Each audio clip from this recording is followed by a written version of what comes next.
अर्ज़े पाक पर उतरे वो फसले गुल जिसे अंदेशा ज़वाल ना हो। आज 28 मई है और ये वो यादगार दिन है जब पाकिस्तान दुनिया के सामने पहली इस्लामी एटमी कुव्वत बनकर उभरा और पाकिस्तान ने एटमी तजर्बात करके मुल्क की दिफा नाकाबिले तस्खीर बना दिया। आज मुल्क भर में यौम तकबीर मनाया जा रहा है। आज से 23 बरस कबल 28 मई 1998 को पाकिस्तान ने बलूचिस्तान के इलाके चागरी में धमाकों के जरिए भारत के एटमी धमाकों का जवाब दिया था। इन एटमी धमाकों के बाद पाकिस्तान ने मुस्लिम दुनिया की पहली और दुनिया की 7वीं एटमी ताकत बनने का एजाज भी हासिल किया। एटमी ताकत होने के बावजूद पाकिस्तान अमन का दाई है और पाकिस्तान की हमेशा कोशिश यही रही है कि खित्ते में देर पा अमन कायम किया जाए। बढ़ते अपने प्रोग्राम की तरफ तो कुछ बात करते हैं सेहत और फिटनेस के हवाले से। आलमी सेहत को लाहक खतरात में सिगरेट नोशी की वबा सबसे ज्यादा तबाहकुन है। पाकिस्तान में तंबाकू के इस्तेमाल में संगीन हद तक इजाफा दिल, फेफड़ों, कैंसर और ज़ियाबतीस जैसी बड़ी बीमारियों का सबब बन रहा है, जबकि नौजवान नस्ल में तंबाकू नोशी के इस्तेमाल के बढ़ते हुए रुझान से सेहत के शोबे पर दबाव भी बढ़ रहा है, जिसकी वजह से सालाना 615 अरब का नुकसान हो रहा है। दुनिया भर में 1 अरब से ज्यादा लोग तंबाकू नोशी करते हैं। वर्ल्ड हेल्थ ऑर्गेनाइजेशन के मुताबिक दुनिया में सालाना 60 लाख अफराद तंबाकू नोशी से होने वाली बीमारियों में मुब्तला होकर मर जाते हैं। अगर पाकिस्तान के हवाले से बात की जाए तो पाकिस्तान में तंबाकू के 24 मिलियन से ज्यादा इस्तेमाल कुनुंदा हैं। हर साल तंबाकू नोशी के बाइस मुल्क में 1,65,000 से ज्यादा अमवात हो रही हैं, जो कोविड-19 की हलाकतों से भी कहीं ज्यादा है। पाकिस्तान में हर रोज 1200 बच्चे सिगरेट नोशी शुरू करते हैं और ये खतरा तशवीशनाक हद तक बढ़ता ही जा रहा है। तंबाकू नोशी इंसानी सेहत पर क्या असरात मुरतब करती है और इससे कैसे छुटकारा मुमकिन किया जा सकता है, इस पर बात करेंगे। हमारे साथ मौजूद हैं प्रोफेसर खालिद वहीद हैं, हेड ऑफ पल्मोनोलॉजी डिपार्टमेंट है लाहौर जनरल अस्पताल से इनका ताल्लुक है। सर, मैं आपको खुश आमदीद कहती हूँ जागो लाहौर में। कैसे आप? अल्हम्दुलिल्लाह। सर, ये सिगरेट नोशी आपको पता है कि लोग बढ़ते ही जा रहे हैं, खासतौर पर नौजवानों की अगर बात की जाए तो इनकी तादाद बढ़ती जा रही है। क्यों करते हैं ये सिगरेट नोशी? इस साइड पर क्यों जाते हैं? आपको क्या लगता है? इन्हें आसूगी या कोई एक कह ले प्लेयर मिलता है इस साइड पर जाने के लिए? जी, मैं देखें, बात यह है कि सिगरेट नोशी जो है एक बहुत कॉमन सारी दुनिया में एक समझें कि एक वबा की शक्ल इख्तियार कर चुकी है और पाकिस्तान में भी यही हाल है। हम बात बेसिकली करेंगे तंबाकू नोशी की, जिसमें सिगरेट एक तरीकाकार है तंबाकू नोश करने का। ठीक है। और मेजॉरिटी जो है 90% से ज़्यादा लोग इस तरीकाकार को इस्तेमाल करते हैं क्योंकि ये तरीका बहुत आसान है, इजीली अवेलेबल है, बहुत आसान है। जेब में आप लेके तंबाकू को फिरते हैं, जब दिल करता है उसको आप सुलगा लेते हैं। हाँ। इस तरह की बहुत सारी चीज़ें ऐसी हैं जो हम जला के नशे को पूरा करते हैं। बेसिकली जो आप अभी बात कर रही थी प्लेयर की, तो मैं ये बताता चलूँ कि सिगरेट के अंदर जब तंबाकू जलता है तो इसके अंदर एक सब्सटेंस है जिसको हम निकोटीन कहते हैं। निकोटीन फौरी तौर पर with in few second cigarette कश लगाने के बाद दिमाग में जाता है और निकोटीन रिसेप्टर्स को स्टिमुलेट करता है, जिससे हमें प्लेजर का इफेक्ट आता है। अच्छा। तो ये एक नशा है जो फौरी तौर पे कुछ दिनों की सिगरेट नोशी के बाद एक बंदे को लग जाता है।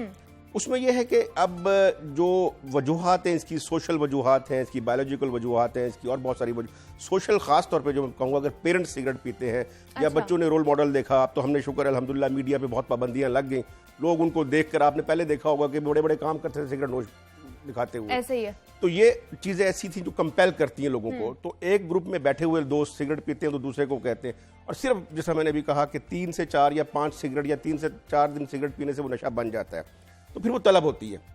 जब तक वो बंदा ये जानने के बावजूद भी कि ये हमारे लिए कितना खतरनाक है, हम लोग इस साइड पर चले जाते हैं। जाहिर है, मेरा नहीं ख्याल कि बहुत कम लोग ऐसे होंगे कि जिनको शायद पता है कि सिगरेट नुकसानदेह नहीं है। बिल्कुल ऐसे ही है। हम गांव में चले जाए तो शायद कुछ लोगों को पता हो जो हुक्का पीते हैं या कुछ ऐसी चीजें पीते हैं, पर मेजॉरिटी लोग जो हम सिटीज की बात करें, डेवलप्ड सिटीज की बात करें, तो उनको तकरीबन तमाम को पता है, पर क्योंकि ये एक नशा लग जाता है और इससे जान छुड़ाना बहुत मुश्किल है। तो थोड़ी देर बाद ही, घंटे 2 घंटे के बाद, दिमाग आपका जो है वो सोचता है कि मैं सिगरेट को पीऊं ताकि मुझे निकोटीन मिले, ऑटोमेटिकली, और वो सुलगा लेते हैं। इसके अलावा आपने शायद ये भी सुना हो कि बहुत सारे इंटेलेक्चुअल्स, बड़े बड़े लोग हैं जो कहते हैं कि जो हम तो काम ही तब करते हैं जब सिगरेट पी रहे हो। तो वजह ये है कि वो काम की जरूरत नहीं, वो दिमाग उनका मांग रहा होता है सिगरेट को। बैठे काम कर रहे हैं, सिगरेट सुलगाई जा रहे हैं, जब 2 घंटे काम किया पता चला 20 सिगरेट पी ली है उन्होंने। तो एक नशा निकोटीन का जो है वो बहुत स्ट्रॉन्ग एडिक्शन है, और ये जो सिगरेट की एडिक्शन या निकोटीन की एडिक्शन है, ये गेटवे है बाकी एडिक्शंस के लिए भी। ये रास्ता खोलती है हेरोइन, चर्च के नशे के लिए। जवान आबादी हमारी जो है, जो यंग लोग हैं, वो सिगरेट से शुरू करते हैं और फिर हेरोइन पे जाके खत्म करते हैं। नशे भी तो ये इतना खतरनाक नशा है निकोटीन का कि मैं तो ये कहूंगा, बल्कि रिसर्च ने शो किया कि ये एट पार है जिस तरह के हेरोइन का नशा या चर्च का नशा है। तो कोशिश हमें ये करनी चाहिए कि हम इस नशे से बचें। और इसके अलावा अगर आप मुझे इजाज़त दें तो मैं साथ साथ ये भी बता दूं कि सिगरेट, सिगार, बीड़ी, ये तो वो चीज़ें जो हम सुलगा के पीते हैं, या हुक्का। इसके अलावा है स्मोकलेस टोबैको, जिसको जलाया नहीं जाता। अच्छा। वो या स्निफ किया जाता है या खाया जाता है। और पाकिस्तान में बहुत ज़्यादा आम है गुटखे का इस्तेमाल, कुआम का इस्तेमाल, निस्वार का इस्तेमाल। इसके अलावा आपने देखा होगा कि वो चर्च भी लोग ज़ुबान के अंदर रखते हैं अपने नशा पूरा करने के लिए। तो बहुत सारी बीमारियां जो वो सिगरेट के साथ तो होगी, वो हम डिस्कस करेंगे अभी। पर इसके साथ जो ये टोबैकोलेस, स्मोकलेस टोबैको है, इसके बहुत नुकसानात हैं। ठीक है। तो ये अगर सिगरेट नोशी की बात की जाए तो ये हमारे जिस्म को किस तरह नुकसान पहुंचाती है, क्या क्या बीमारियां हो सकती है? बहुत बड़ा टॉपिक है। मैं तो हमेशा ये कहता हूँ कि सिगरेट एक वाहिद चीज ऐसी है जब बंदा पैसे खर्च करके अपने लिए मुजरे सेहत चीजें बना रहा है। अब सिगरेट जो है या धुआं जो है उसका, या उसके अंदर जो कंस्टिट्यूएंट्स हैं, 6000 इसके अंदर देखे गए हैं। एक सिगरेट के अंदर केमिकल्स हैं जो बॉडी को नुकसान पहुंचाते हैं। अच्छा। जिसमें 400 से ज्यादा ऐसे केमिकल्स हैं जो कि कार्सिनोजेंस हैं, जो कैंसर कॉज करते हैं। जिस्म के किसी भी हिस्से में आप कहें तो इसके साइड इफेक्ट्स आते हैं। जो मोटी मोटी अगर मैं चीज बात करूं, हम सिगरेट जब पीते हैं तो बेसिकली धुआं और जो केमिकल्स हैं वो लंग में जा रहे हैं। बिल्कुल। सबसे ज्यादा इफेक्टेड ऑर्गन बॉडी का जो है वो लंग्स होते हैं। अब लंग का कैंसर देखा ये गया है कि 90% लोग जो सिगरेट पीने वाले उसमें से लंग का कैंसर हो जाता है। अच्छा। 90% लोगों को। अब अंदाजा लगाया जैसे कि आपने अभी कहा कि 24 मिलियन लोग जो है वो सिगरेट पी रहे हैं। 1200 बच्चे शुरू कर देते हैं। एक रोज में 1200 बच्चे डेथ हो जाती हैं हर साल पाकिस्तान में, और सारी दुनिया में 80 से 82 लाख डेथ हो रही हैं। इसका मतलब है कि एक बहुत बड़ी तादाद है जो इन कैंसर से मर रही है। उसके अलावा चले कैंसर तो मरीज को हुआ तो वो मर गया, पर एक बीमारी है जिसको हम कहते हैं सीओपीडी। अच्छा। ये है क्रिपल, सांस की बीमारी दायमी, जिसको ये लगी वो सांस उसका ठीक नहीं होता। ठीक है। फेफड़े उसके बहुत कमजोर हो जाते हैं सिगरेट की वजह से। जिस सिगरेट की वजह से। इसमें भी मैं ये कहूंगा कि 90% लोग जो स्मोकर हैं उनको सीओपीडी डेवलप हो जाता है अल्टीमेटली 40 साल की उम्र में, 30 साल की, 35 साल की उम्र में, 50 साल की उम्र में। जो उम्र बढ़ती जाएगी फेफड़े भी कमजोर होते हैं, सिगरेट का धुआं उनको मजीद नुकसान पहुंचा रहा होता है। सांस की नालियां तंग हो जाती हैं, फेफड़ा गैर जरूरी फूल जाता है, और वो जो रिक्वायर्ड चीजें हैं हमें सांस के लिए वो नहीं फेफड़े के अंदर रहती। बिल्कुल। इसके अलावा फेफड़े में जो इन्फेक्शन है, जिस तरह नमूनिया है, उसके चांसेस बहुत बढ़ जाते हैं। इसके अलावा एस्थमा की बीमारी बहुत बढ़ जाती है।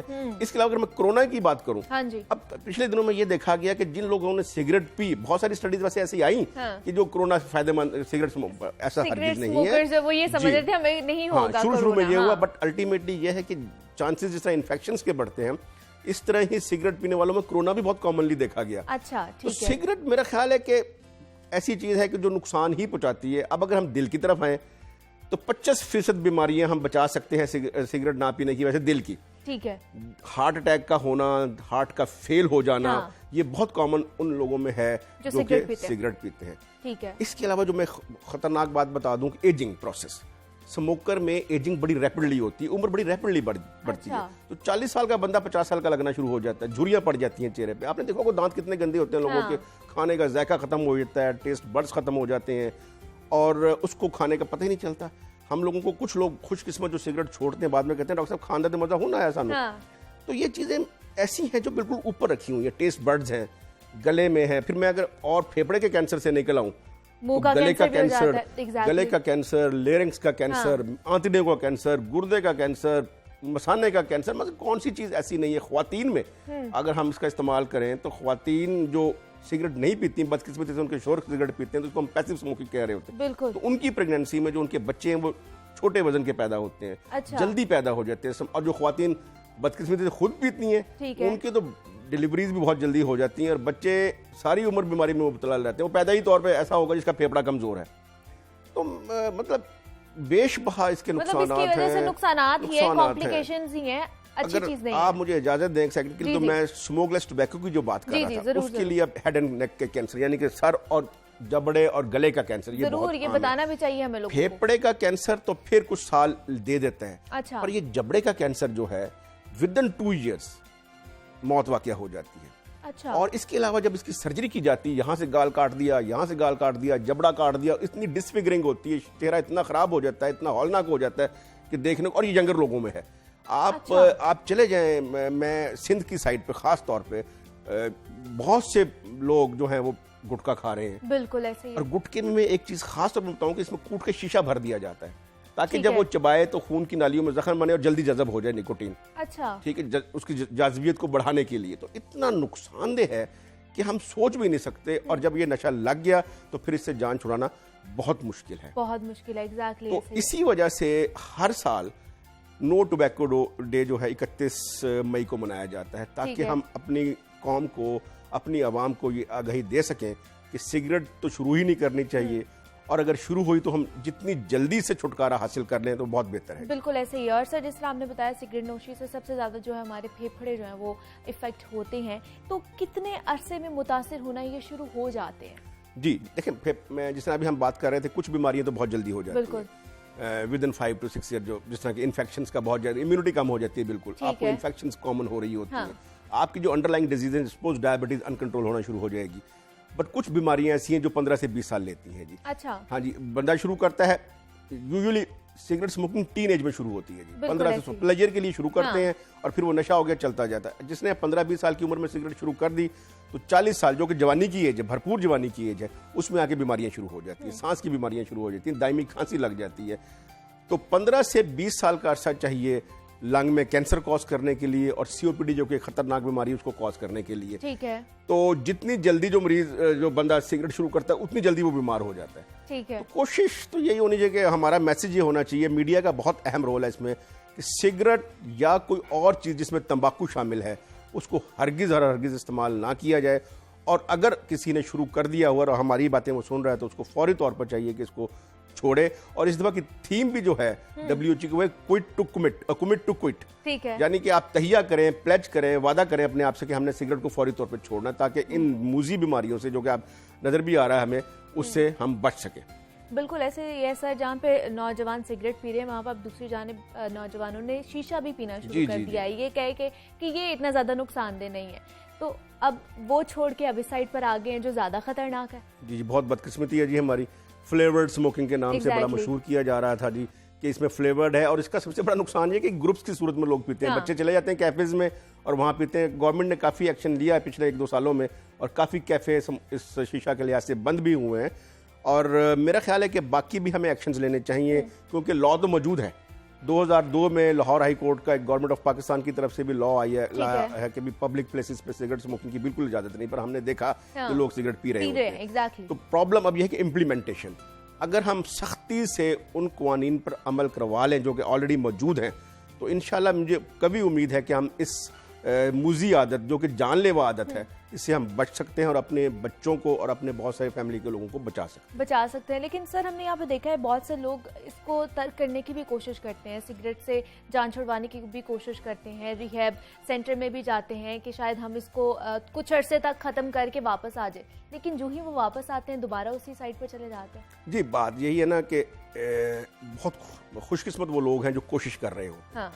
जो स्टडीज हैं उसके हिसाब से एक बंदा जब कोशिश करता है तो उसको 3 से 4 या 5-6 अटेम्प्ट चाहिए होती है, क्योंकि निकोटीन, मैंने आपको बताया कि इतनी स्ट्रॉन्ग एडिक्शन है। में क्या करनी चाहिए उनको कि वो अपना जो वो एक प्रॉमिस है या वो जो एक अपनी जिद्दोजहद है वो उनकी कामयाब हो सके। इसमें सबसे बेहतरीन चीज तो जी बंदे की अपनी विल है, जिसको कोल्ड टर्की मेथड कहा जाता है। इसमें आपने डिसाइड करना है कि मैंने सिगरेट को इस दिन तर्क कर देना है, कोई भी डेट हो, जैसे 31 मई आ रही है, इसको कह जी हमने अब, क्योंकि ये दुनिया का आलमी दिन है, मैं इस पर सिगरेट छोड़ रहा हूँ। जो कमिटेड हैं लोग, जो कमिटेड नहीं है वो तो कोशिश करते हैं कि मैं सिगरेट कम कर दूं, वो कम करता करता 1-2 सिगरेट पे आता है, फिर दोबारा बढ़ा देता है। पर एक्चुअल वो लोग कामयाब होते हैं जो इसको डिसाइड कर लेते हैं और छोड़ देते हैं। पर मुश्किलात उनको भी आती हैं, क्योंकि सिगरेट एक ऐसी चीज़ है, जो सेंटर है हमारा, यहाँ से दिमाग में से एक अर्ज आ रही होती है हर 2 घंटे के बाद सिगरेट पीने की।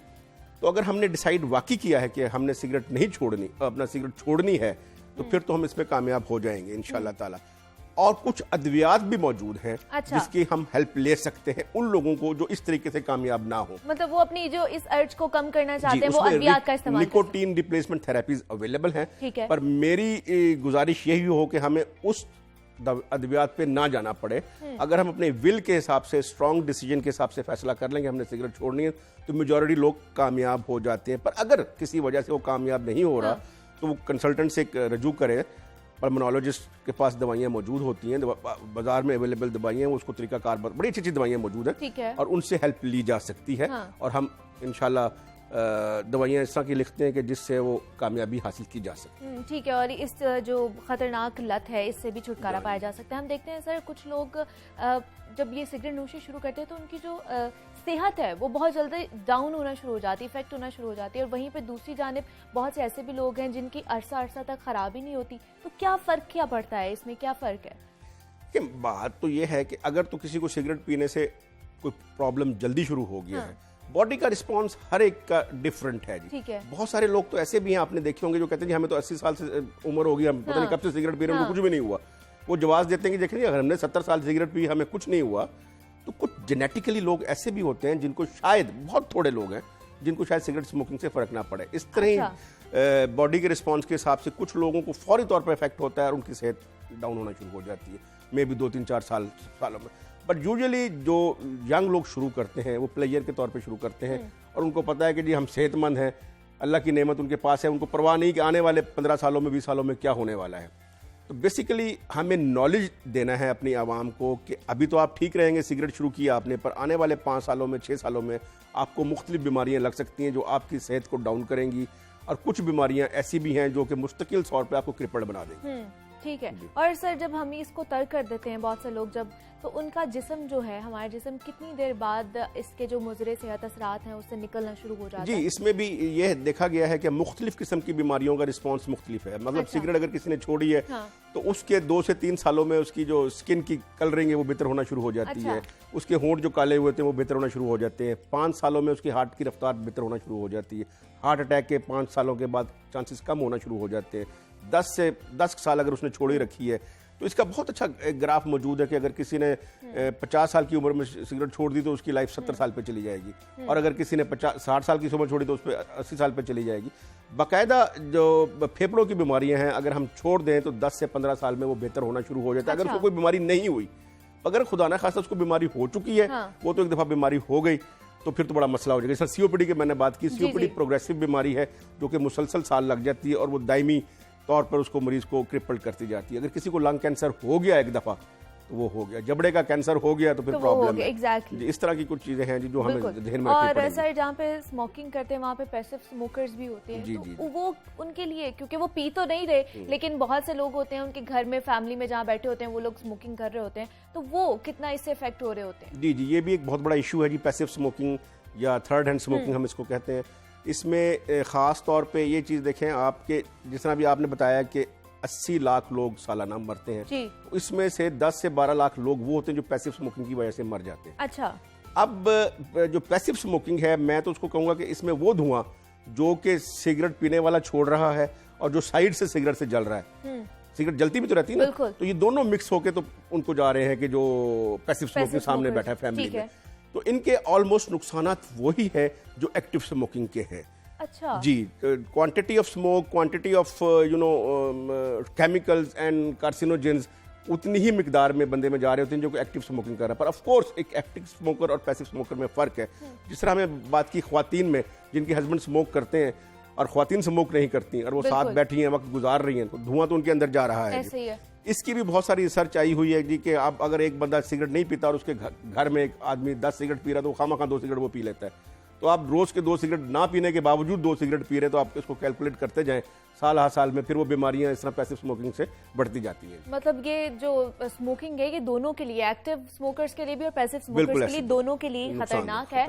तो जनाब, आपसे भी ये दरखास्त है कि इससे छुटकारा पाइए और अपने आप को ठीक करिए और अपने चाहने वालों की भी जिंदगी का ख्याल रखिए। प्रोफेसर खालिद वहीद साहब हमारे साथ मौजूद थे, हेड ऑफ पल्मोनोलॉजी डिपार्टमेंट है। सर, बहुत शुक्रिया आपका कि आपने हमें वक्त दिया और आप यहाँ पर आए हैं। और फिर से मैं वही कहूँगी कि अपनी ज़िंदगी आपके अपने हाथ में है कि आपने उसको किस तरह लेकर चलना है। तो अच्छी ज़िंदगी गुजारना चाहते हैं तो इन चीज़ों से बाज आइए। यहाँ वक्त एक छोटी सी ब्रेक का, मिलते हैं इस ब्रेक के बाद।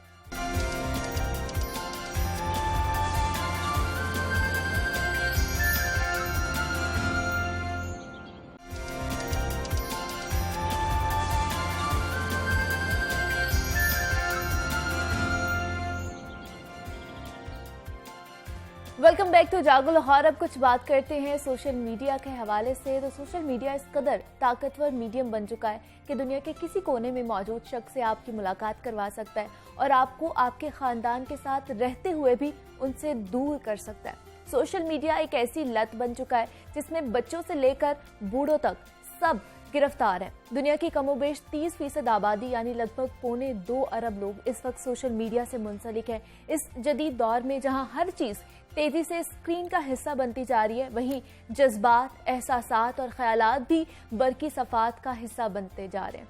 कोई मर रहा है तो वीडियो, कोई मार रहा है तो वीडियो बनाई जाती है। आपने क्या खाया, क्या खरीदा, क्या पहना, कहाँ घूमने गए, किससे मिले और किसके साथ वक्त गुजारा, हर लम्हा सेल्फी की फिक्र में रहते हैं। जीते लोग उतना नहीं है जितनी जिंदगी कैमरे में कैद कर रहे हैं।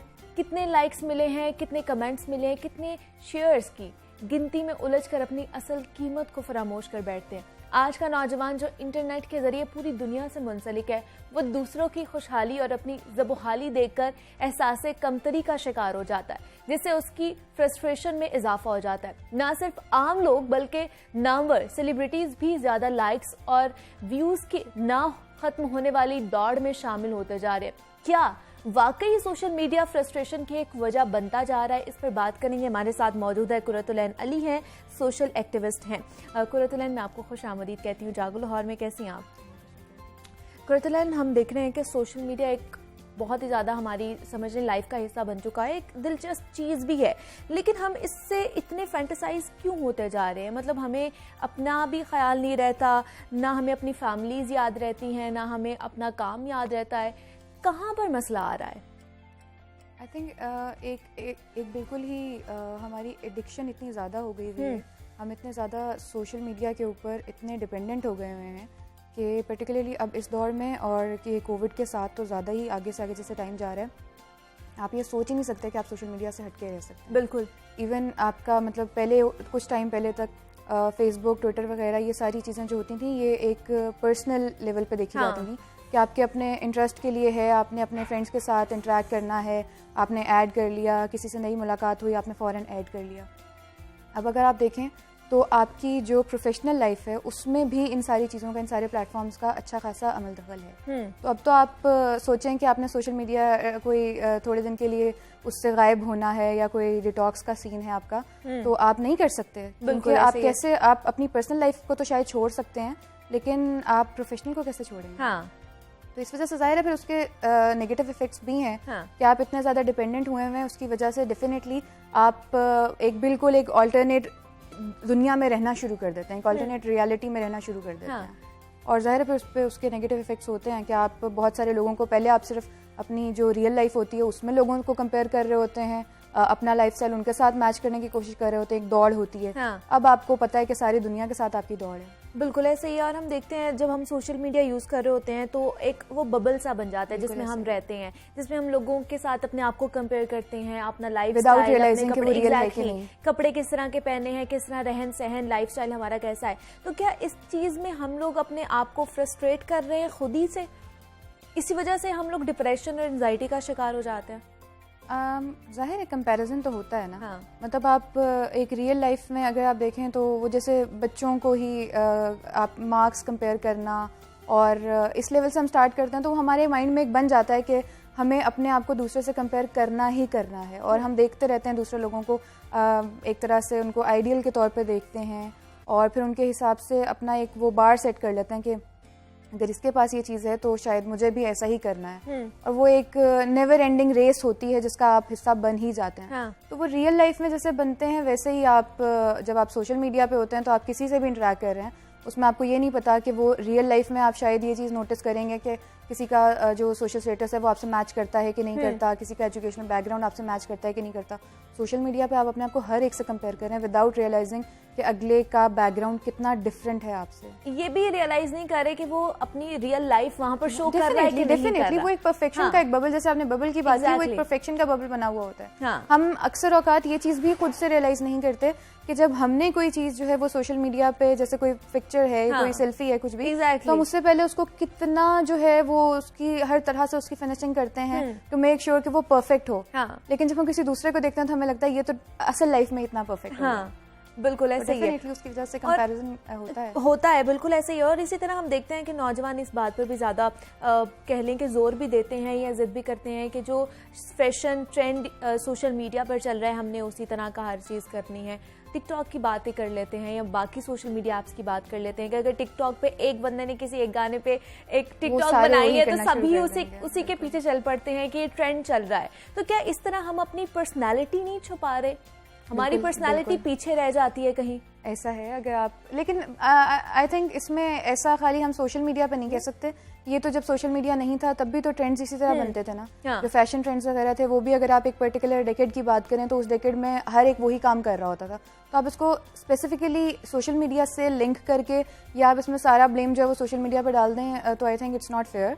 लेकिन ऐसा है कि जाहिर है जो चीज़ नई ट्रेंड में आ रही होती है, हम ट्रेंड्स के पीछे भागने के इतने ज़्यादा शौकीन हो गए हैं कि हमारा चाहे वो एक्टिविज़म हो वो भी ट्रेंड पे बेस्ड होता है। जो चीज़ ट्रेंड कर रही है आजकल, जो इशू जो है वो हॉट इशू में कंसिडर होगा, हम उसी पे बात करेंगे। वो चीज़ ख़त्म हो जाएगी, वो सोशल मीडिया से ख़त्म हुई तो उसके बाद वो हमारी ज़िंदगी से भी ख़त्म। फिर हमें नहीं पता कि उस पर अवेयरनेस क्रिएट करनी है रियल में कि नहीं करनी है।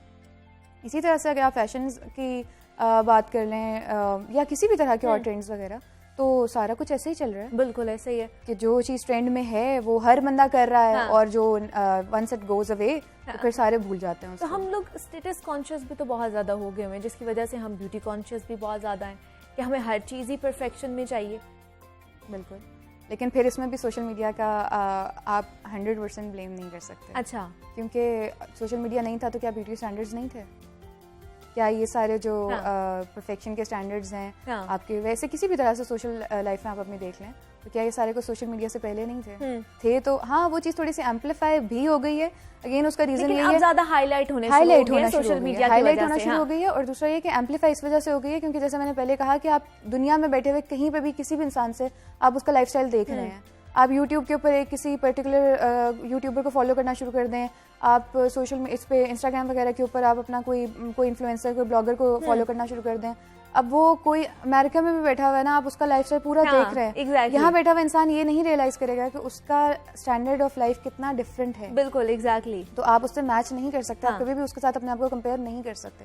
अगर आप कर रहे हैं तो डेफिनेटली उसके आपके ऊपर अपने आपकी जो मेंटल पीस है उसके ऊपर उसका असर होगा। बिल्कुल ऐसे ही गुरतुलैन। और दूसरा अब देख रहे हैं हम लोग स्नैपचैट भी बहुत से लोग यूज़ कर रहे हैं, उसमें स्ट्रीक्स भी बहुत ज़्यादा लोग हैं कि हम लोगों ने स्ट्रीक्स नहीं तोड़नी। मतलब कुछ भी हो जाए दिन में, आप जितना मर्जी बिजी हो, लेकिन एक वो निकालना है फ़ोन आपने और स्नैपचैट पे स्ट्रीक्स जरूर भेजना। बेशक वो हो ब्लैक बैकग्राउंड वाली, एग्जैक्टली, कुछ भी ना हो उसमें, लेकिन स्ट्रीक की दौड़ में भी हम शुरू हो चुके हैं। मुझे लगता है कि शायद ये नए दौर की ज़्यादा वो है, मतलब उसका शौक़ है। नई जो हमारी जनरेशन, हमारे जो यंगस्टर्स हैं उनका ज़्यादा शौक़ है। लेकिन आई हैव सीन कि बहुत सारे जो बुज़ुर्ग हजरात हैं वो भी अब बच्चों को देखते हुए उसके वाकई में स्ट्रीक्स वगैरह के पीछे चल पड़े हुए हैं। लेकिन मुझे थोड़ा सा शुरू में मतलब I am not a Snapchat freak, तो मुझे लगता था कि शायद ये बहुत ही ज़्यादा इस तरह की चीज़ है कि आप स्ट्रीक्स की वजह से फ्रेंडशिप्स आपकी चल रही हैं। अच्छा, मतलब आप वैसे शायद किसी से इंटरेक्ट नहीं करेंगे, लेकिन आपने वो काली स्ट्रीक भेजनी है तो ये आपकी दोस्ती हो गई, कि अगला ये आपकी दोस्ती हो गई। मतलब तो आई यूज्ड टू वंडर कि ये किस किस्म की दोस्ती है कि आप एक साल तक आपकी स्ट्रीक 1 साल से ऊपर की चली गई, आपने 1 साल में एक दफा भी बात नहीं की एक दूसरे से, लेकिन वो जस्ट स्ट्रीक की वजह से आपकी दोस्ती चल रही है। लेकिन अब मुझे थोड़ा सा ऐसा भी लगता है कि समटाइम मतलब हमारी लाइफ इतनी फास्ट पेस्ड है कि शायद हमारे पास इतना टाइम नहीं होता, मतलब इन रियलिटी इतना टाइम नहीं होता कि हम हर एक से इंडिविजुअली बात करें। तो ज़रूरी नहीं होता कि हमेशा हर एक जो है वो सिर्फ वो काली स्ट्रीक ही भेज रहा है। तो आपको एक अपने उन दोस्तों से जिनसे शायद आपको रेगुलरली बात करने का मौका नहीं मिलता, टाइम नहीं मिलता, या मे बी समटाइम्स इस तरह भी होता है कि हमारे पास करने के लिए बात भी नहीं होती, तो इसके थ्रू आप उनके साथ उनकी लाइफ में एक थोड़ा सा अपना एक इन्वॉल्वमेंट रख सकते हैं। या आपकी लाइफ में आपके दोस्तों की इन्वॉल्वमेंट होती है कि आपको पता चल रहा होता है कि अच्छा ये बंदा ठीक है कि नहीं है और ये इस वक्त क्या कर रहा है वगैरह। तो अगेन फिर उसके प्रोज एंड कॉन्स हर चीज़ के होते हैं। आप ये नहीं कह सकते कि ये बिल्कुल ही गलत है या बिल्कुल ही ठीक है। जो चीज़ अब एग्जिस्ट कर रही है और इतनी ज़्यादा हमारी ज़िंदगियों का हिस्सा बन गई है, उसको एक बैलेंस रखते हुए बर्दाश्त कर लिया जाए, तो आई गेस यही बेहतर है। बिल्कुल ऐसे। और कुर्तुलैन, जिस तरह हम बात करें सोशल मीडिया के हवाले से, तो आजकल फिल्टर्स भी बहुत ज़्यादा चल रहे हैं, वो स्नैपचैट के हों, अब तो इंस्टाग्राम पे भी एग्जैक्टली वो ब्यूटी कह लें फिल्टर्स आ गए हैं, तो इसकी वजह से हम ज़्यादा ब्यूटी कॉन्शियस हो गए हैं। अब हर कोई जो भी पिक्चर लेता है उसके ऊपर फिल्टर जरूर लगा होता है। ब्यूटी कॉन्शियस हम शायद पहले ही थे, ये एप्स हो गई या आपकी जो भी, ये हमारी इस ब्यूटी कॉन्शियस को देखकर ये एप्स बनी है और इनमें फिल्टर्स मुझे बने। लगता है कि शायद ये वाली बात जो है ये ज्यादा है। अच्छा, क्योंकि शायद बात वही होती है कि जिस चीज की जरूरत होती है उस पे आपको कोई प्रोडक्ट या कोई सर्विस जो भी होती है वो आपको प्रोवाइड कर दी जाती है, डिमांड एंड सप्लाई वाली बात होती है ये। तो मुझे लगता है कि शायद वो ब्यूटी स्टैंडर्ड्स ऑलरेडी बने हुए थे एक परफेक्शन वाले, अब वो आम लोगों तक पहुंच गए हैं। मतलब आम लोगों के लिए it's very easy for anyone कि वो बहुत खूबसूरत बन जाए। वो अपने आप को इंस्टाग्राम, आप हर एक का इंस्टाग्राम देखें तो आपको लगेगा हर एक जो है ना वो, मतलब आज से कुछ साल पहले तक वो सिर्फ और सिर्फ एक्ट्रेसेस हो गई, एक्टर्स हो गए जो परफेक्शन का एक होते थे। अब आप हर एक को देख लें वो उसी तरह का ही लगता है। लेकिन दैट इज बिकॉज ऑफ हमारा मुआशरा भी तो ऐसा है कुरतुलैन कि वो तफरीक करता है, मतलब ब्यूटी में, और जो कम थोड़ा प्यारा होता है उसमें उनको तनकीद भी की जाती है। इवन के माएँ भी खुद करती हैं, अपनी बेटियों में फर्क करती हैं। अगर थोड़ी सी सांवली रंगत की उनकी बेटी है तो उसको कहती है तुम करीमे लगाओ। तो वैसे ही हम बहुत ऑब्सेस्ड है ना फेयर स्किन से, तुम क्रीमें लगाओ, तुम ये यूज करो, तुम वाइट हो जाओगी, तुम्हारा अच्छा रिश्ता होगा। मतलब हम लोगों ने अपनी लाइफ को इन चीजों में, इन फैक्टर्स में डाल दिया हुआ है। इन्हीं इनसिक्योरिटीज को शायद इन्हीं की वजह से मतलब अगर आप ये फिल्टर्स की बात कर रही हैं कि अब हर एक को पता है, अगर किसी के घर में उसको ये बताया जा रहा है कि तुम जो है वो क्रीम लगाओ, ये करो वो करो, जिसकी वजह से तुम्हारे रंगत अगर सांवली है तो उसको ये एक फॉल्ट है, एक फ्लॉ है तुम्हारा। अगर इस चीज़ को घर से इस तरह से उसकी कंडीशनिंग इस तरह हो रही है और उसको माशरे में हर जगह नजर आ रहा है तो उसको पता है कि उसने पिक्चर किस तरह लेनी है और उस पिक्चर पे कितने सारे फिल्टर्स लगा के और उसने किसी बहुत ही गोरी खातून जैसा बनना है। बिल्कुल। तो अब इसमें आप ये तो नहीं कह सकते कि ये सोली उसी का फॉल्ट है। मतलब हमारी सोसाइटी भी एक बड़ा रोल सिक्योरिटीज बन चुकी हुई ऑलरेडी, उसी को आप फोटोशॉप करके के लोगों ने पिक्चर्स लगाई हुई होती हैं और मतलब आप रियल में देखें तो वो आप पहचान भी नहीं सकते कि ये वही इंसान है।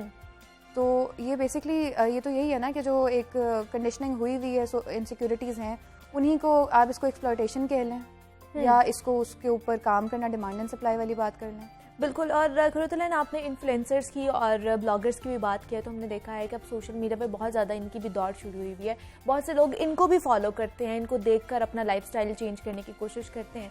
तो इन्फ्लुएंसर जो हैं वो हमें क्यों इन्फ्लुएंस करेंगे, किस लिए करेंगे? इनमें क्या उनका अपना मफाद नहीं है, ज़ाती मफाद?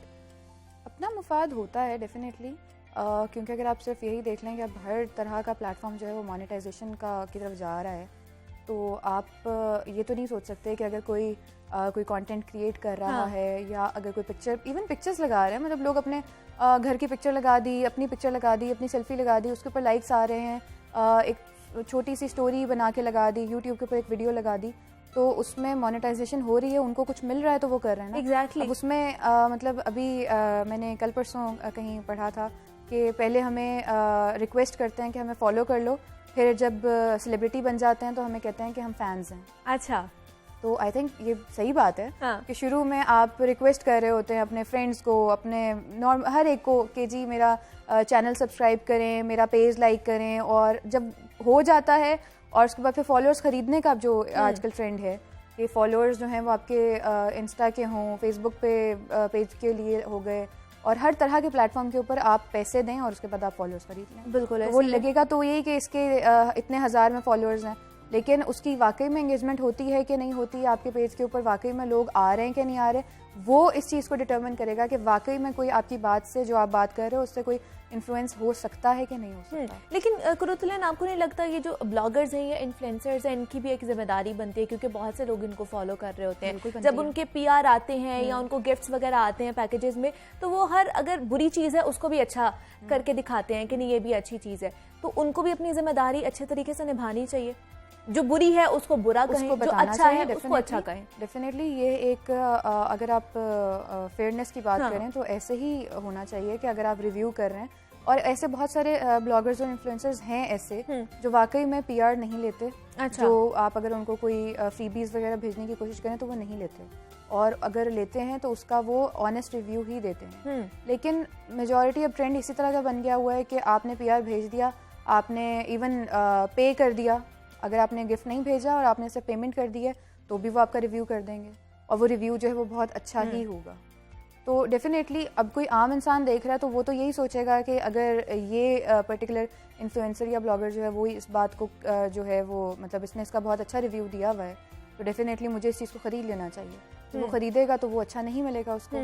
और हमारी आप अगर देखें तो हमारी जो जितनी भी डिजिटल मार्केट प्लेसेस वगैरह हैं इसके ऊपर ये इस तरह के फ्रॉड्स बहुत ज़्यादा होते हैं। बिल्कुल ऐसे ही है। हाँ। लेकिन अब वो जिसको फ्री में मिला है उसने तो तारीफ़ ही करनी है। हाँ। और फिर बहुत सारे इस तरह के लोग भी हैं जो तो आपको लगता है बहुत से इन्फ्लुएंसर्स जो आम लोग हैं उनको एक्सप्लॉइट भी कर रहे हैं?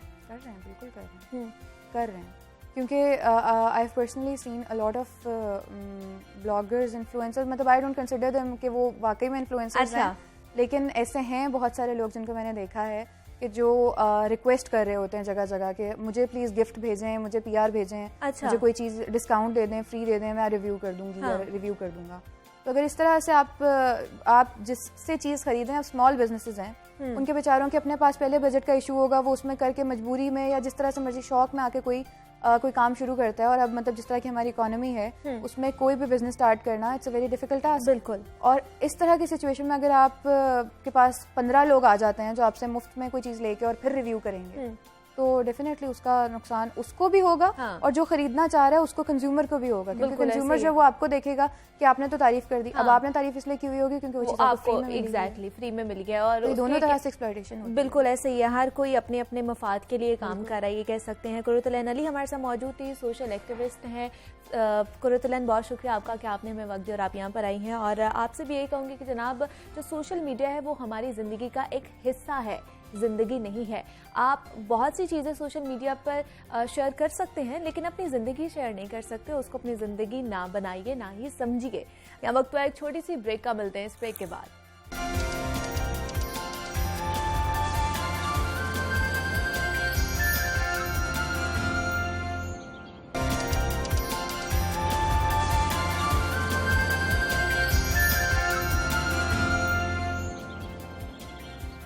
वेलकम बैक टू जागो लाहौर। अब कुछ बात करते हैं एक ऐसे मसले की जो दिन ब दिन बढ़ता ही जा रहा है और वो मसला है सड़कों पर गदागरों के राज का। पाकिस्तान में गदागरी मजबूरी से बढ़कर एक पेशा बन चुका है और हर गुजरते दिन के साथ ये एक संगीन सूरत हाल इख्तियार करता जा रहा है। हर जगह गदागरों के ग्रोह भीख मांगते नजर आते हैं जिनमें एक बड़ी तादाद कम उम्र बच्चों की है। मुख्तलिफ माफियाज कमसन बच्चों को अगवा करके उनसे भी भीख मंगवाते हैं। इस मकसद के लिए बच्चों के कई जिस्मानी एज़ा तक ज़ाया कर दिए जाते हैं।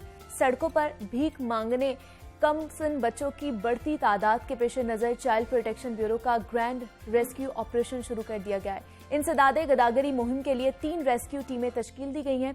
ग्रैंड रेस्क्यू ऑपरेशन में 23 भिखारी बच्चों को तहवील में ले लिया गया है। इस वक्त इंसदादे गदागरी मुहिम के हवाले से मजीद क्या तफसीलात हैं और इससे क्या नताइज हासिल होंगे, इस पर बात करेंगे। हमारे साथ मौजूद हैं रिजवाना गजनफर साहिबा हैं, board member child protection bureau हैं, उनको मैं खुश आमदीद कहती हूँ। और उनके साथ जुनैरा इलियास है, नुमाइंदा लाहौर न्यूज़ है। जुनैरा, मैं आपको भी खुश आमदीद कहती हूँ। सबसे पहले रिजवाना साहिबा मैं आपसे बात करना चाहूँगी, ये मुहिम शुरू की गई है इंसदादे गदागरी के हवाले से जिसमें 23 बच्चों को तहवील में लिया गया है। ये बच्चे कौन थे, कहाँ से इनको तहवील में लिया गया है, और ये जब भीख मांग रहे थे क्या इनके वालिदैन ने इनको भीख मांगने के लिए भेजा था? यहाँ पर हमने देखा है कि माफियाज भी हैं जो इनके पीछे काम करते हैं। वो माफियाज थे इनके पीछे या इनकी अपनी ही इनफरादी तौर पर ये फेल सर अंजाम दे रहे थे? अच्छा, इसमें ये आ जाता है कि अभी जब से ये 2 साल पहले से ये हमने ड्राइव शुरू की कि हम बच्चों को जो है वो इस तरह से पकड़ के लाते हैं, और ख़ास तौर पे जो बैगरी में जो बच्चे होते हैं। अब उसका प्रोसीजर ये है कि जब हम बच्चों को लेके आते हैं तो मुख्तलिफ जगहों से, अब उनमें से कुछ बच्चे ऐसे होते हैं जो घरों से भागे हुए होते हैं, कुछ बेसहारा बच्चे होते हैं, और कुछ ही होता है कि उनके पेरेंट्स जा रहे होते हैं, कुछ माफिया, वही जैसे आपने बात की कि जी उनसे भीख मंगवाई जाती है। तो उसमें जब हम बच्चों को लाते हैं चाइल्ड प्रोटेक्शन ब्यूरो में तो हमारा एक प्रोसीजर होता है कि वहाँ पे ब्यूरो के अंदर एक पूरा जो है ना लीगल इदारा मौजूद है जहाँ पे बच्चों को लाके प्रॉपर वो जिस तरह हम कहते हैं ना कि जिस तरह अदालतें वहाँ एक अदालत मौजूद है चाइल्ड प्रोटेक्शन के अंदर। ठीक है। तो जब हम बच्चों को लेके आते हैं तो हम वहाँ से प्रॉपरली उनकी लीगली तौर पे हम उनकी जो है उनको कस्टडी उनकी लेते हैं। उसके बाद जो भी FIR अगर उनके पेरेंट्स हैं या जो भी है वो की जाती हैं। फिर जिन बच्चों के पेरेंट्स या मिल जाते हैं तो वो फिर ये होता है कि उनसे एक श्योरिटी बॉन्ड बॉन्ड जो है वो हम साइन करवाते हैं कि अब ये बच्चे जो है वो दोबारा हमें स्ट्रीट पे या भीख मांगते हुए नहीं नजर आएंगे, क्योंकि हमारा भी इशू ये है कि जाहिर हम बच्चों को उतनी देर तक वहां पे नहीं रोक सकते। बिल्कुल। तो उसमें ये है कि श्योरिटी बॉन्ड के बाद जो है अब हमने पिछले कुछ अरसे से हमने ये किया है कि हमने मस्ट कर दिया कि बच्चा 1 महीने तक रहेगा। ठीक है, लेकिन ये ब्यूरो में रहेगा। हाँ, 1 महीने तक रहे, क्योंकि देखिए वो बच्चे जो हैं उनको हम जो चाइल्ड प्रोटेक्शन के ऑलरेडी जो बच्चे मौजूद होते हैं उनसे हम थोड़ा सेपरेट रखते हैं। उनकी बाकायदा वहाँ पे इंतज़ाम है कि उनकी काउंसलिंग की जाती है और उनको मतलब हर तरीके से उनको एकोमोडेट किया जाता है, क्योंकि एक अच्छा शहरी बनाने के लिए बिल्कुल ऐसे ही है। बहुत तरस आता है, छोटे छोटे बच्चे हैं जिनकी मेरा ख्याल है हाथों में किताबें होनी चाहिए, तो वो बच्चे जो हैं वो इस तरह से भीख मांग रहे होते हैं। कुछ मजबूरियां भी, जाहिर है गुर्बत हमारे, आपको पता है कि गुर्बत कितनी है, बिल्कुल। लेकिन ये है कि हमारी चाइल्ड प्रोटेक्शन वाहिद हुकूमती इदारा है पूरे पाकिस्तान में कि जो ऐसे बेसहारा बच्चों को शेल्टर भी प्रोवाइड करता है, तालीम भी दी जाती है। अब हमारे ब्यूरो में अल्हम्दुलिल्लाह जब से ये 2 साल से हमने यहाँ तक के म्यूजिक क्लासेस भी हैं, स्पोर्ट्स की अरेंजमेंट भी है, कुरान पाक की तालीम दी जाती है, फिर उनका जो स्कूल की एजुकेशन तो डेफिनेटली वो दी जा रही है, फिर उसके साथ यानी बच्चियों के लिए हमने अरेंज किया हुआ है कि हम उनको ये नहीं चाहते, जो सहूलियात उनको मैसर होनी चाहिए जी, वो बिल्कुल वो दी जाती हैं। बिल्कुल जुनैरा, आपसे मैं जानना चाहूंगी, आप फील्ड में भी काम करती हैं, बहुत सारी आपने रिपोर्ट्स भी इसके हवाले से तैयार की हैं। ये मसला अभी का नहीं है, ये बहुत पुराना मसला है। हम देखते हैं कि बहुत से बच्चों को तहवील में लिया भी जाता है ब्यूरो की जानिब से, लेकिन फिर भी बहुत बड़ी तादाद हमें सड़कों पर नजर आती है। क्यों ऐसा? बिल्कुल, अगर देखें तो पहले पॉलिसीज अलग थी, क्योंकि अब थोड़ी सी अमेंडेड पॉलिसीज आ रही हैं, क्योंकि रमज़ान में ये डिसाइड किया गया था कि अब जो बच्चे पकड़े जाएंगे वो 1 से 1.5 माह तक ब्यूरो में मुकीम रहेंगे, और उसके बाद जो है, क्योंकि जो उनके पेरेंट्स होते हैं वो ऐसा होता था कि एक ही हियरिंग पे उनको दोबारा से रिलीज कर दिया जाता था। एक नहीं तो 2 दिन बाद सेम शाहरा पे, सेम सिग्नल पे, सेम बच्चा जो है हमें मिलता था। एग्जैक्टली, बिल्कुल ऐसे ही। मुतअद्दिद कंप्लेंट्स के बाद, क्योंकि हम लोगों ने जब क्वेश्चन करना होता था ब्यूरो से कि कल इसी बच्चे को पकड़ा था और आज दोबारा से ये नजर आ रहा है, मौजूद है, तो उसके बाद ये फैसला किया गया कि इनको एटलीस्ट 1 माह के लिए या 1.5 माह के लिए अपनी तहवील में रखेंगे। उसके बाद इनकी प्रॉपर लीगल जो इंक्वायरीज के बाद इनके पेरेंट्स से हल्फ लिया जाएगा, स्टाम्प पेपर पर लिखवा जाएगा कि आइंदा के बाद ये लोग इस बच्चे से ये काम नहीं करवा सकते। अभी इस पे इनिशियली वर्क शुरू हुआ है जो कि रमज़ान से हुआ है, लेकिन अभी अगर पहले देखा जाए, इससे पहले क्योंकि 2.5-3 साल से ये कोशिशें जो जारी हैं कि मुख्तलिफ क्रैकडाउन्स किए जाते हैं, बिल्कुल, और क्रैकडाउन्स हमने देखा है कि बड़े मुतअद्दिद इलाकों में किए जा रहे हैं, लेकिन अगर देखें तो अंदरून में क्रैकडाउन्स काफी हद तक कम है, जहाँ पर इनका गढ़ कहा जा सकता है, जहाँ पे बहुत ज्यादा क्रैकडाउन्स हम देखते हैं DHA में हो गए, भट्टा चौक हो गए, गुलबर्ग हो गया, लिबर्टी हो गया और माल रोड हो गया। हालांकि माल रोड पे अगर आप 15 मिनट पहले क्रैकडाउन करके जाएं तो 20 मिनट बाद उतने ही जो आपको वो लोग मिलेंगे। बिल्कुल। और फिर एक कैंपेन चली कि माल रोड को एंटी बैगर बनाया जाएगा, लेकिन उसके बावजूद भी अगर आप दिन में चली जाएं, पैनोरामा के सामने चली जाएं, माल रोड जहाँ से शुरू होता है GPO चौक, वहां पर देखते जुनैरा, इवन के सुबह में हम ऑफिस भी आ रहे होते हैं ना 6:30 बजे, तब भी हमें ये गदागर वहां पर मिल रहे होते हैं। एग्जैक्टली, वहां से वो शुरू हो जाते हैं। वो सुबह से शुरू होते हैं और रात 12 बजे तक इनकी जैसे शिफ्ट होती है, हर ऑफिस में 3 शिफ्ट होती है ना, तो वो पता होता है कि ये चेंज होने वाली है। ठीक है। और फिर पहले तो बच्चे थे, अब तो इवन बड़े जो बेगर्स हैं पूरी फैमिली होती है वहां पर। फैमिली, इवन मैं इस चीज के विटनेस हूँ कि एक बड़ा जरूर मौजूद होता है जो कि बच्चों पे नजर रख रहा होता है। एक बच्चा कल मेरे साथ मांगने आया रिक्शे में, तो उसने बोला जी कि मुझे पैसे दे दें, और अगर वो 5 मिनट मुझसे बात कर रहा था तो फौरन ही एक बड़ा बंदा आया जो कि मैंने क्लिप करने की कोशिश की, पर वो नहीं हो सका, तो वो उसको फौरन ही कॉलर से पकड़ के ले गया। कुछ दिन पहले भी सोशल मीडिया पे एक ऐसी वीडियो वायरल हुई थी कि वो 2 बच्चियां छोटे बच्चे को घसीटते हुए लेके जा रही थी क्योंकि वो गाड़ी वाले से बात करने की कोशिश कर रहा था।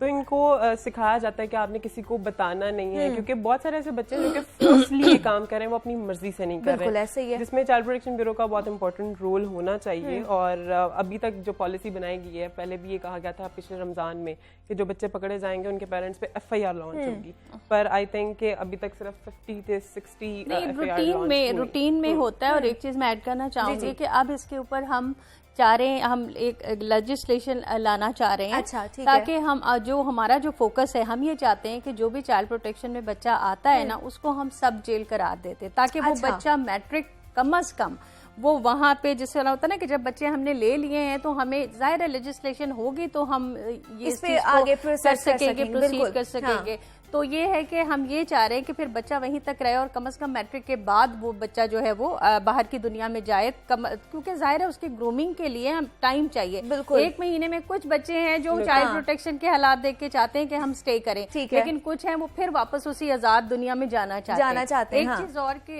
यूनिसेफ के साथ मिलकर चाइल्ड प्रोटेक्शन ब्यूरो बच्चों के लिए एक और हम पॉलिसी भी बना रहे हैं। अच्छा, कि जो इससे ही रिलेटेड है, क्योंकि जब से अभी आया है तो हमने काफ़ी जो चीज़ों में इम्प्रूवमेंट लाए हैं, उनमें एक हमें प्रॉब्लम था कि जो एग्जिट पॉलिसी है कि जैसे बच्चे जब 18 साल के होते हैं तो उन्हें चाइल्ड प्रोटेक्शन ब्यूरो में हम नहीं रख सकते। ठीक है। तो उसके लिए हमने जो अभी हमारी लास्ट मीटिंग थी तो बोर्ड मेंबर्स और बाकी लोगों ने मिलकर ये बनाया, प्लान किया, जो पॉलिसी बनाई है कि उन बच्चों को चाइल्ड प्रोटेक्शन ब्यूरो में ही एम्प्लॉयमेंट दे दी जाए, because they understand each and everything. वो वहाँ रहे होते हैं तो वहाँ पे भी जो जॉब्स वगैरह हैं, जॉब्स दी जाए।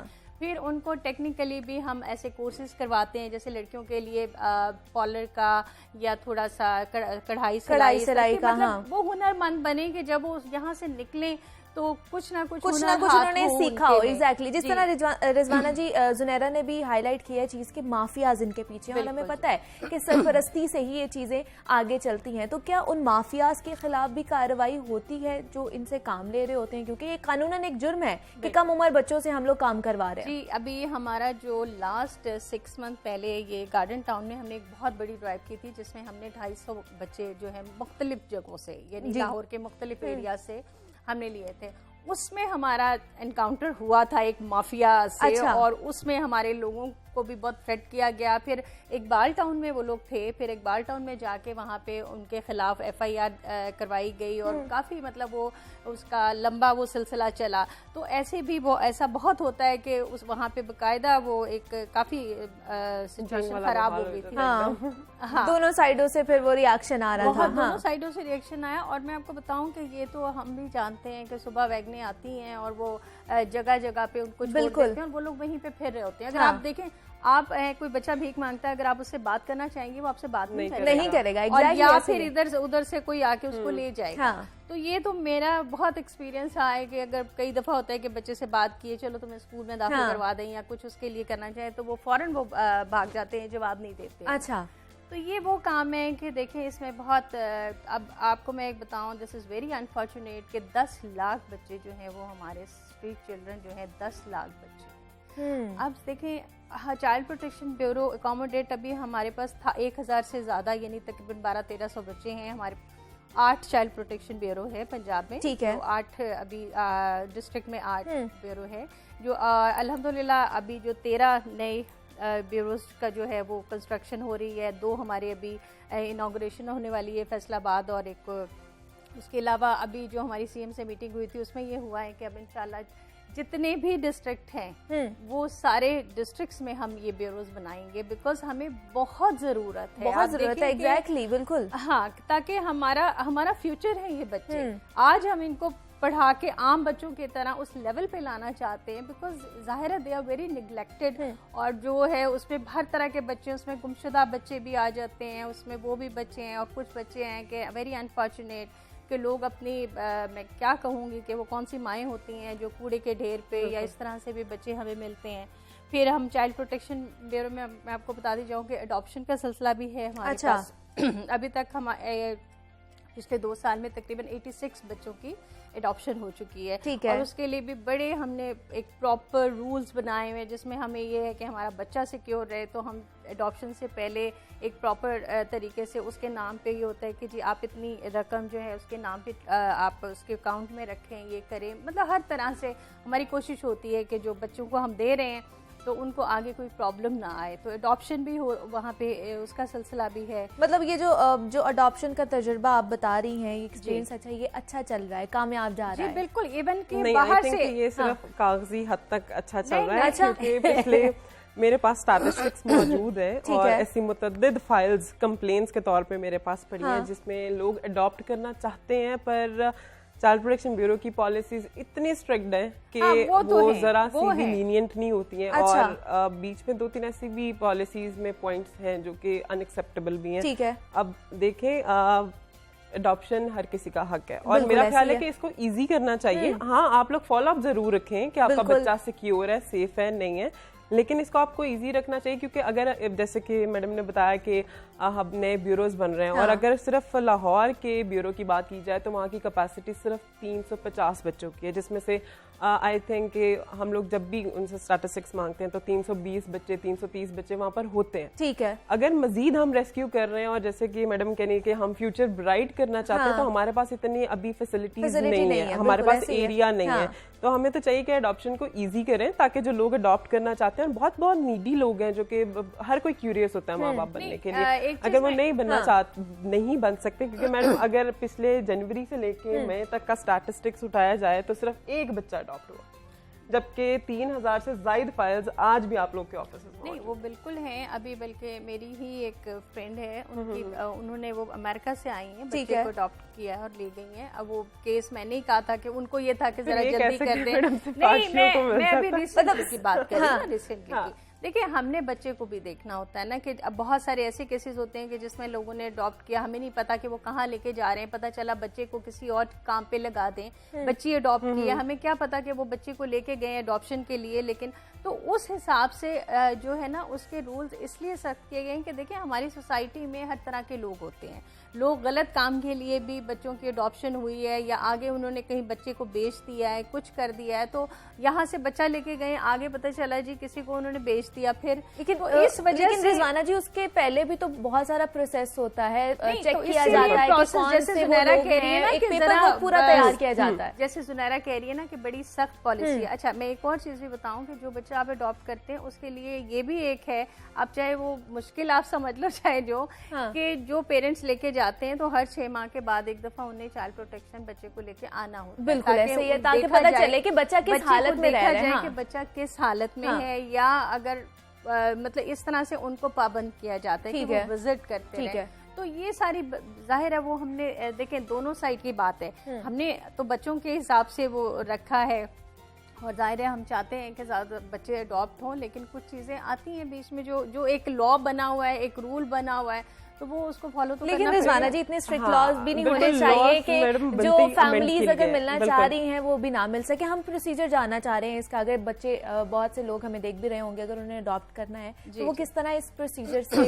कर सकते हैं? पूरा फॉर्म होता है, ठीक है, जिसमें आपने अपनी सारी डिटेल्स वगैरह देनी होती हैं, सारा कुछ आपने लिखना होता है कि आप जो है, एक तो वो सारी चीजें आ जाती हैं कि आपकी लीगली जो रिक्वायरमेंट होती हैं। उसके बाद जो बच्चे की अडॉप्शन का सिलसिला है, उसमें ये होता है कि बच्चे के नाम पे आप एक लिमिटेड अमाउंट है कि जैसे आप कोई मतलब कि जैसे आप वो उसके नाम पे आप पहले से कर लें, क्योंकि 1-2 केसेस ऐसे भी हुए हैं कि पेरेंट्स ने बच्चे अडॉप्ट किए, फिर उसके बाद में उनके अपने अल्लाह ताला ने उनको बेबी दिया, या कोई ऐसा हुआ कि बाहर लेके गए, बाद में आए, एक दो केसेस हुए कि वो उन्होंने वापस लाके बच्चे को चाहा कि वो वहाँ रहे। अब आप देखें कि एक बच्चा उस माहौल से निकल के 3, 4, 5 साल एक ऐसी जगह रहता है, तो वो क्या दोबारा चाइल्ड प्रोटेक्शन में आना उसके लिए कितना परेशान कुन है और कितना मैं कहूँगी उसके साथ ज्यादती है। तो ये होता है कि हर तरह से जो है जब प्रोसीजर्स इस तरह से बनाते हैं, इसी वजह से ये होता है। तो ये सिंपल प्रोसीजर है कि बच्चे के नाम पे आप कोई अकाउंट में एक पैसे करवा दें या कुछ ऐसी श्योरिटी एक हो जाए, एक श्योरिटी हो जाती है। बिल्कुल ऐसे ही। तो और दूसरा जो मैंने कहा कि आपको विजिट करना पड़ता है, यानी जैसे 6 मंथ का हो या 3 मंथ्स का हो, मेरा ख्याल 6 मंथ का है। अच्छा। कि वो आपका एक विजिट होता है, जब तक कि बच्चा, जब 3-4 साल इस तरह से विजिट होते हैं तो हमें भी तसल्ली हो जाती है कि नहीं जी ये जो है बहुत अच्छी तरह से बच्चे को रखते हैं और हमें ऐसे कुछ नहीं है। तो फिर उनकी रिक्वेस्ट पे उनको हम कह देते हैं कि अच्छा चलें ठीक है, अगर आप मजीद नहीं करना चाहते विजिट तो, लेकिन वो भी एक होता है कि कुछ विजिट्स बिल्कुल ऐसे ही है। रिजवाना जी, जिस हम बात कर रहे थे गदागरी के हवाले से, और जुनैरा ने भी बताया कि हम चाह रहे थे कि जो हमारा मॉल रोड है उसको हम लोग बैगर फ्री कर दें, लेकिन हम अभी भी देख रहे हैं कि वहाँ पर बैगर मौजूद हैं। बहुत से हमने देखे हैं कि चाइल्ड ब्यूरो एक दफ़ा क्रैकडाउन शुरू करती है तो बहुत अच्छे इकदाम किए जाते हैं, फिर खामोश हो जाते हैं। तो एक पॉलिसी कंसिस्टेंस नहीं रहनी चाहिए ताकि वो एक अच्छी पॉलिसी बने, ताकि ये लोग आगे ना बढ़ सकें। देखिए, मैंने आपको जैसे बताया कि ये तो हमारी ड्राइव्स चलती रहती हैं, और ये नहीं है कि हमने अब जैसे हमारे पास यहाँ पे 350 बच्चों की हम इजीली अकोमोडेट कर लेते हैं, जो हमारा लाहौर का ब्यूरो है। उसके अलावा हमारे जो और ब्यूरो में बाज़-औक़ात हमें बच्चों को शिफ्ट भी करना पड़ता है, हम शफल भी करते हैं। जैसे अब वहाँ से कुछ बच्चे हैं, कुछ बच्चों की रीयूनियन दोबारा हो जाती है, कुछ बच्चे हमें वो मिलते हैं जो गुमशुदा बच्चे होते हैं, तो उनके पेरेंट्स मिल जाते हैं, वो ले जाते हैं बच्चों को। कुछ इस तरह की बहुत सारी चीज़ें होती हैं। कुछ बैगर्स के बच्चे, जो बैगर्स की मैंने आपसे बात की कि जी उनके पेरेंट्स जिनके मौजूद हैं वो आते हैं और श्योरिटी बांट, तो बच्चे आ भी रहे होते हैं और बच्चे ब्यूरो से जा भी रहे होते हैं। ठीक है, तो वो भी सिलसिला होता है।